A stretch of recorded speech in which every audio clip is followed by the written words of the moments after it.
Hello. So I want to talk about some things that I want to bring with me into my 20s. So first of all, hair. I love the hair. It's the Bananas Extreme Dew Gel. It leaves like a nice crunchy cast. I literally just have it was water, a leave-in conditioner, and the Bananas Extreme Dew Gel. I didn't use a mousse or anything, really because I ran out of the Spiked Honey mousse, but also like I do want to be more conscious of where I'm putting my money towards, and I don't feel like I need a mousse and a gel at the same time for me personally, especially since my hair is not as long as it used to be. I'm rambling. Here's some things that I want to bring with me into my 20s and things that I'm currently doing to set myself up for success, because I will be 20 tomorrow. First thing, taking care of my natural hair. I have been natural since like 7th grade. I'm pretty sure that was the last time I got like a perm or relaxer, texturizer, anything like that. I've done a lot of silk presses and things like that since then. I actually put myself on a schedule to do 2 silk presses every year. I've done that since like high school in April, and I've always done my own in April and then in October. April because it's like kind of getting ready for summer, but not really. Usually rains around that time, but it never bothered me much. And then October because it's getting a little bit colder, but not too cold. So that was always me, but I've gotten a lot of heat damage recently. I also know that I have some vitamin deficiencies as well. A lot of stress caused just a lot of my hair to break off. So ultimately, I just decided I'm just gonna be natural. And so normally I would be getting ready for a silk press in October, but I canceled that for this year. And so I wanna bring healthy natural hair with me into my 20s and being extremely careful about the language that I use regarding this beautiful crown of coils that God has blessed me with.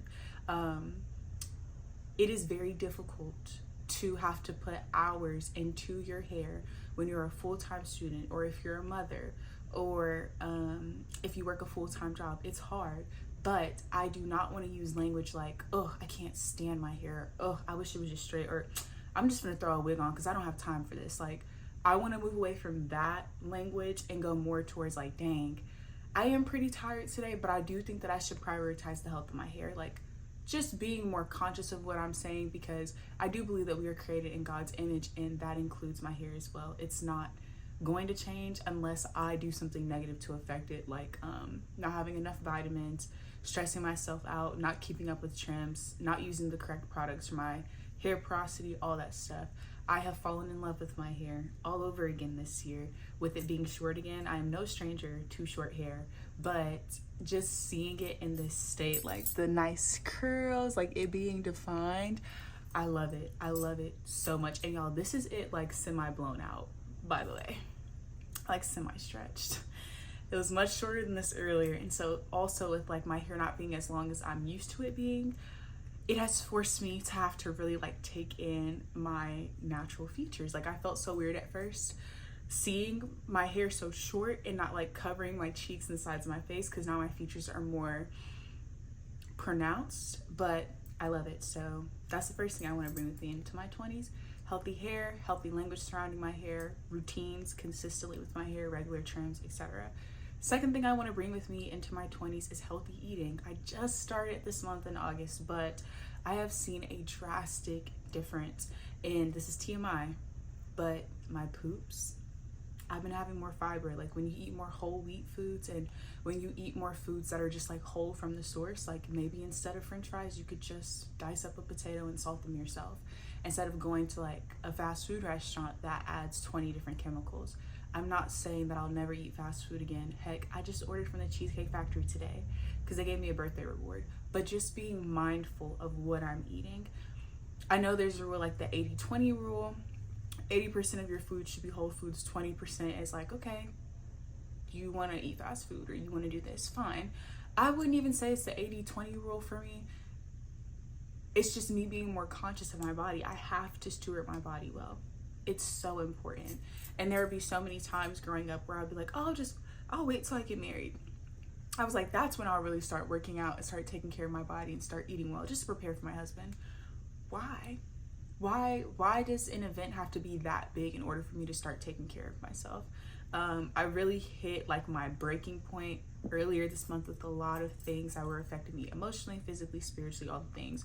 But when I was really depressed and I was eating fast food multiple times a day earlier in the month, I just got so fed up one day. I think I was eating Sonic, like their cheddar poppers, like jalapeno poppers. They weren't even good. I was just eating to consume like my feelings and my guilt and stuff. And I was like, I can't keep doing this. Drove back here to move into my apartment. And then I was like, okay, something's got to give. I called Aunt, my boyfriend, and I was like, I need your help. Like, you used to be an athlete. Like, I need you to help me with how to eat better and steward my body well. And I was like, I know it's not 100% up to you, but I need encouragement. And he gave me some examples and ideas, and he sent me a My Plate that we used to look at as kids. That would have like the whole wheat grains, and then it would have fruits and veggies, and then it would have like poultry, like protein, and then it would have dairy each meal. I was like, okay. And I have committed to it for these past couple of weeks. I have messed up a couple of times, of course. Won't go into detail with those, but every single time that I did mess up, and mess up for me is like losing self-control or like eating something that's not good for me, and I know that I shouldn't have in the first place. Like for my birthday weekend, that's a little bit different, but like I said, I wasn't gonna go into detail, but I ate a Jollibee's pie one time. It wasn't even good. It wasn't filling, and it just left me wanting more sweets. Like stuff like that, I want to shy away from. Like it's not cool in my opinion. So that's the second thing I want to bring with me into this new year: eating more whole foods. It's not up to anybody to make me take care of my body. I know growing up a lot, like growing up on Section 8, growing up on WIC, I think my family did the best that they could to raise us 100%. But we know that junk food is more easily accessible and cheaper than buying whole foods. And so we ate a lot of fatty foods. We ate a lot of things that are saturated in fats and these cheap oils. I remember one time I went to the doctor and I was so scared because my endometriosis was flaring. And that's another reason why I want to stick to eating whole foods as well, because I can't afford surgery to get my cysts and fibroids removed. So I just want to do what I can to store my body on my part so that God can bless me with an open door for the surgery. And I really do think that he has never allowed that door to be open because he wanted me to exhaust every option consistently, not just a couple months, but like a lifetime guarantee of storing my body well before I got my cysts removed, because if I didn't, they would probably just grow back if I'm still eating the same things. Anyways, went to the doctor, endometriosis was flaring up, and I was scared. I said, Doc, like, and I was whispering because I was like 12. I was like, I'm pooping every day. He was like, that's normal. Also around this time, I was fasting a lot as well, like doing a lot of Daniel fast and stuff. So I was forced to eat more whole foods, and so I was getting more fiber in and pooping more. I remember being shocked. I was like, what do you mean I'm supposed to poop every day? That was not a normal thing for me. So eating healthier, eating more whole foods is something else I want to bring into my 20s. A third thing, of course, my relationship with God. I feel like that is such a no-brainer. I purposely do not post my quiet time with God on my channel anymore. Like, I'm not gonna post me verbatim reading the Bible unless I'm like teaching on something and bringing scripture to remembrance. But my own personal time that I spend with God in the morning is not for show. The secret place is not for show. But I do pray that the wisdom that I acquire in my secret time with God is shown in the way I talk and the way I act and the way I carry myself. So that is something that I will always bring with me, but I look forward to when I turn like 29 or 30, because that is when I'll have officially given more time to God than I gave to in the world. Like, I really surrendered to God when I was like 14 or 15, and so right now, unfortunately, I've spent more time in the world in my life than I have with Christ. I look forward to like the end of the 20s, starting off 30, so I can really hit that right. Not looking too forward into it though. Number 4, financial stewardship. That is something that I really look forward for in my 20s.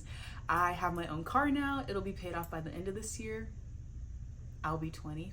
I own my car, like I have the title to it, car insurance is in my name, didn't have any co-signers, anything like that. I want to keep up with that. I don't want to have handouts or anything like that. If somebody's giving me money, I'm not going to turn it down. What? Especially with the birthday tomorrow. But I'm just saying, like, I want to keep up with working hard to get things done, whether that be through a scholarship refund check or whether that be through me babysitting and working like I'm doing now. I know there's not a lot of time in a day, but with the goals that I have, like I eventually do want to save up for endometrial surgery. I eventually do want to be able to pay for my own health insurance, so that I can be properly insured. I do eventually want to have my own dental insurance. Like I want those things like in my own name, not anybody else help me or anything like that, or like shortcuts until then, like having to get it through the school, which there's nothing wrong with that, but it's not extensive coverage. Same thing with my car. Like I want to be able to have full coverage insurance. Like those are the things that I want to start thinking about in my 20s. I've been thinking about it for a little while, but I really want it to start coming into fruition at the beginning of my 20s, because that is wealth. Health is 10,000% wealth. You think better, you have more energy. Once you know, like, even when you're on the road and you have full coverage, you can drive with ease.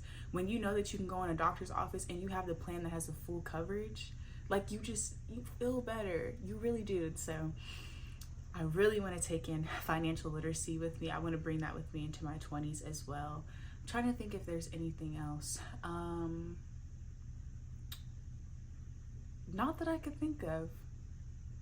Not that I can think of. But I'm excited to turn 20. By the time this video is posted, I will officially be 20. I was born August 30th, 2005 at 1:19 a.m. So I'm really excited. But I love y'all. Y'all stay safe, y'all stay blessed, y'all stay highly favored. If you have any like godly tips or maybe even more practical tips that helped you as you're going into your 20s, just let me know. But I love y'all. Bye.